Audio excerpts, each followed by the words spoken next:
Assalamualaikum warahmatullahi wabarakatuh. Eh, ini video lanjutan dari proyek penggantian piston Supra 125 ini teman-teman ya. Ini pemasangan piston Kawasaki KZR. Nah, ini setelah kita lakukan proses pengkorteran. Nah, ini hasilnya seperti ini. Hasilnya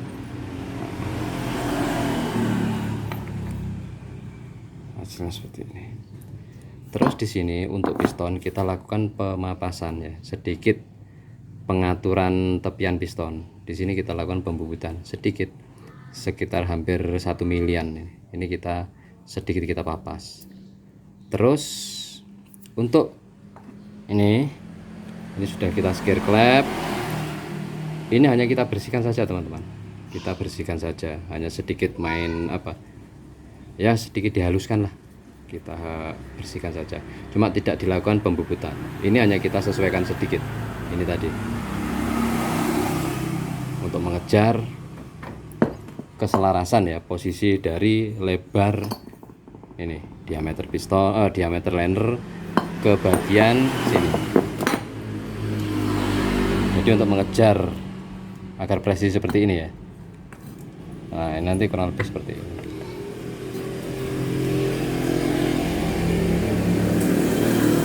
Nah, kurang lebihnya seperti ini teman-teman. Ini nanti. Jadi untuk bagian kubah ruang bakar ini hanya kita sesuaikan saja, tidak dilakukan pembubutan, pengurangan yang ekstrim enggak, hanya kita sesuaikan saja bagian tepiannya. Kita main bubut manual. Ini kita pangkas sedikit, kita bubut. Nah, terus untuk proses istilahnya apa ya, pengakalan pada piston. Nah, ini yang pecah ya teman-teman ya, ini yang pecah, kondisinya seperti ini. Jadi panjangnya utuh penuh, tetap istilahnya dalam keadaan tanpa dimodifikasi. Setelah quarter langsung pasang. Ini bisa dilihat dari bagian ini ya. Nah, ini dari bagian tepinya ini tetap utuh kalau dibanding dengan yang ini. Nah, perbedaannya mencolok sekali ya. Jadi ini kita papas, ini yang masih utuh. Nah, ini masih segini, masih utuh. Ini yang kita papas. Nah, terus untuk panjangnya sendiri ini tidak ada perubahan teman-teman. Ini tidak ada pemapasan. Nah, ini jadi untuk piston yang baru ya, ini kita potong sedikit ya. Nah, kurang lebih segitu, kita potong kurang lebih sekitar 3 mili. Jadi ini dari sini kita potong ke sini, tes kanan kiri kita potong terus. Nah, ini tips pribadi dari saya ya, ini yang sering saya lakukan, yang biasa saya lakukan. Mungkin di video sebelumnya tidak pernah saya tampilkan ya. Ini yang saya lakukan adalah membuatkan alur untuk mengail oli. Jadi ini fungsinya adalah oli yang nyembur dari ruang karter nyembur ke sini, ini tidak hilang cuma-cuma, maksudnya tidak hilang sia-sia. Jadi oli tertampung di sini. Fungsinya apa? Untuk melumasi pergesekan antara dinding piston dengan dinding liner. Jadi oli yang muncrat pada saat piston turun. Di sini kan putaran mesin tinggi ya, piston turun, di sini ada oli yang keluar seperti ini. Ini ya enggak terlalu keluar ya. Sebentar.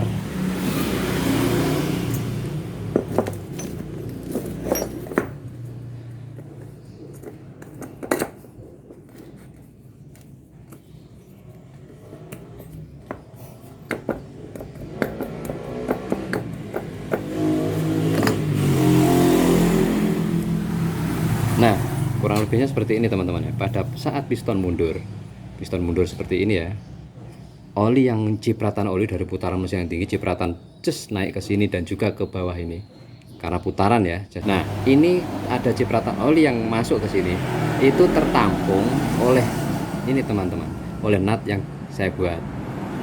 Nah ini mengadopsi model piston bawaan motor ini sendiri.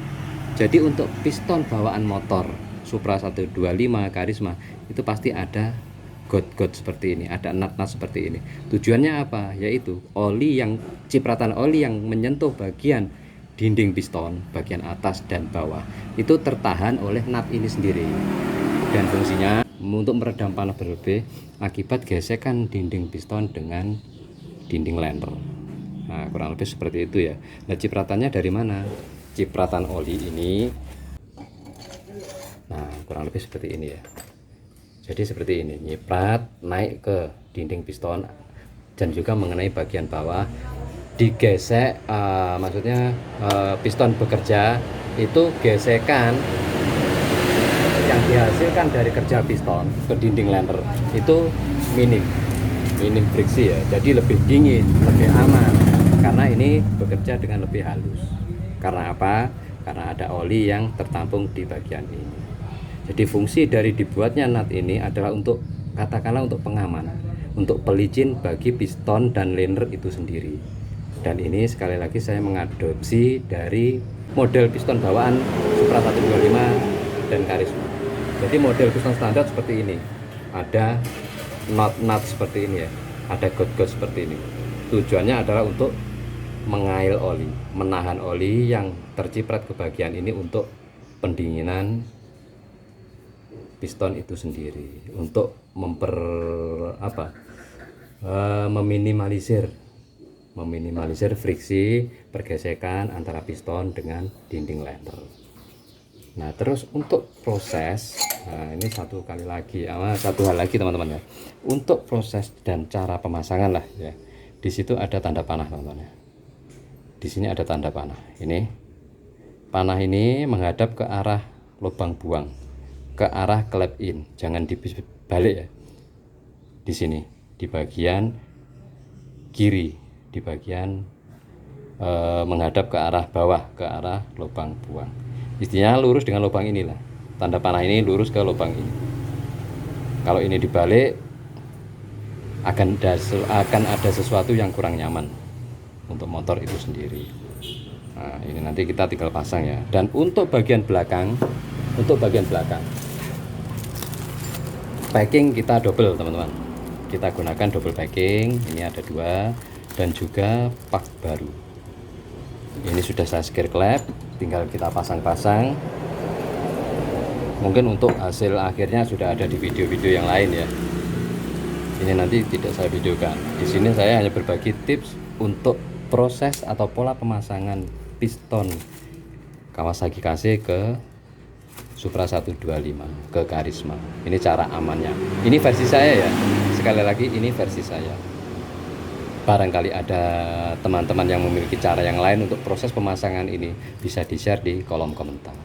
Nah, semoga video ini bermanfaat. Terima kasih. Assalamualaikum warahmatullahi wabarakatuh.